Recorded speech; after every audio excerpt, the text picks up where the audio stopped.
और आज का जो विषय है हमारे पास spirit of revelation. Do you know मुझे ये कब मिला? रात को अचानक ऐसे में खाना खाने के बाद ऐसे कमरे के अंदर ऐसे घूम रहा था। मैं सोच रहा था प्रभु कल वाला विषय मैं आपसे बोल रहा हूँ, मुझे पता नहीं है मगर मैंने जो विषय सोचा वो ही होगा या जो बना है उसी पे बात करनी है। जो मैंने बीते सप्ताह में जो आपने मुझे दिया वो उसी पे काम करेंगे। चलते चलते अचानक मुझे ये वर्ड मिला स्पिरिट ऑफ रेवलेशन। और जब मैंने स्पिरिट ऑफ रेवलेशन को ढूंढा देखा मुझे एक किताब मिली, मुझे एक बुक दिखाई दी जो किसी ने लिखी हुई है। तो मैं नाम उनका आई थिंक डेविड सम कुछ था उनका नाम। तो मैंने केवल उनका एक पिक्चर मुझे दिखाई दी जिस पे लिखा था स्पिरिट ऑफ रेवलेशन। मैंने प्रभु का धन्यवाद किया, प्रभु आपने मुझे ये नाम दिया स्पिरिट ऑफ रेवलेशन और मैंने इस नाम पर एक किताब भी इसमें देखी है। मगर उसके अंदर क्या लिखा था खैर वो उसमें मुझे नहीं मालूम उसमें लिखा क्या होगा, क्योंकि वो एक बुक था और उस बुक के नीचे उसका राइटर है उसका नाम और उस सब कुछ, पर उसमें बड़ा बड़ा लिखा था द स्पिरिट ऑफ रेवलेशन। और मुझे केवल प्रभु ने इतना बोला स्पिरिट ऑफ रेवलेशन।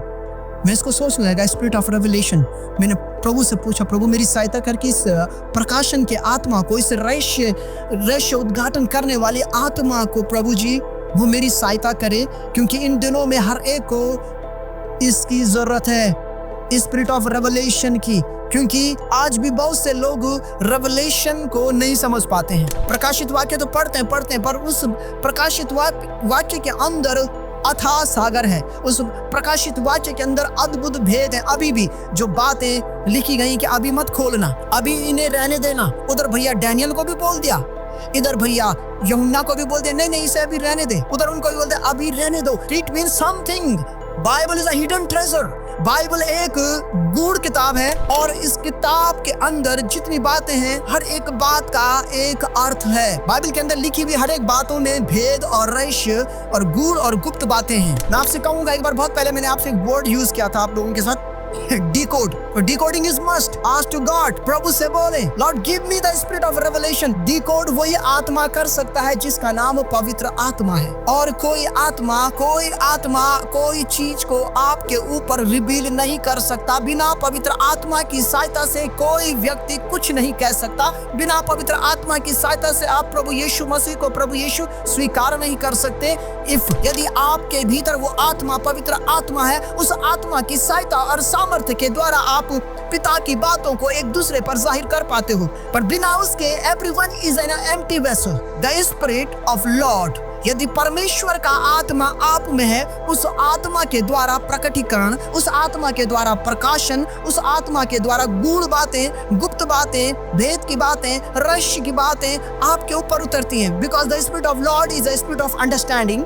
वो बुद्धि का आत्मा, वो समझ का आत्मा, वो ज्ञान का आत्मा, वो प्रकटीकरण का आत्मा, वो प्रकाशन का आत्मा, वो भेद और रहस्यों को खोलने वाला आत्मा पवित्र आत्मा है। और मैं इसी चीज को सोचता रहा, सोचते सोचते सुबह के 4 बज गए। मैं इसी चीज पर बैठा रहा, देखता रहा प्रभु अभी जितना आप मुझे समझा सकते हैं बस मैं उतने पर ही आपके लोगों से बात करूंगा। क्योंकि जब मैंने घड़ी को देखा तो 4 बज रहा था। बट प्रभु अलौकिक है, अद्भुत है, उसने हमें स्पिरिट ऑफ रेवलेशन दिया है। आपके पास स्पिरिट ऑफ रेवलेशन है, मांगो तो तुम्हें दिया जाएगा। देखिए स्पिरिट ऑफ रेवलेशन को आप नजरअंदाज मत कीजिए। बिना इस आत्मा के आप कुछ नहीं कर सकते।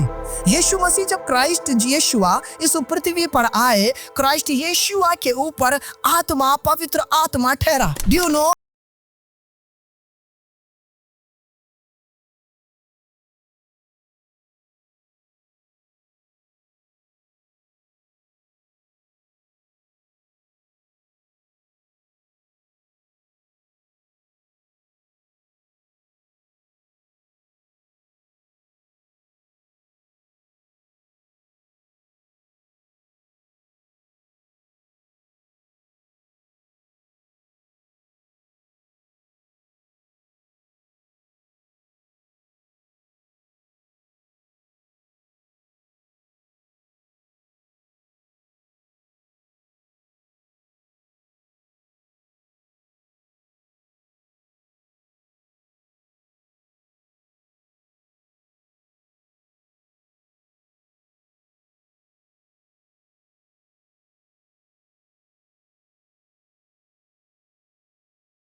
तब तक फालतू की डुबकियां मारते रहोगे। आत्मा की डुबकी मारोगे तो निकल कर नया जीवन पाओगे। दुनिया की फिजिकल डुबकी मारकर कोई बेनिफिट नहीं, but when you are in the spirit, coincide, Yeshu आत्मा से वो परिपूर्ण और परिपक्व था। वो संपूर्ण परमेश्वर पुत्र, मनुष्य पुत्र होकर इस पृथ्वी पर आया, बट उसने वो किया और उसको करके उसने लोगों को दिखाया कि ये देखो, now the heaven is open, स्वर्ग खुल गया, आत्मा नाजिल हो गया, आत्मा यीशु के ऊपर ठहर गया।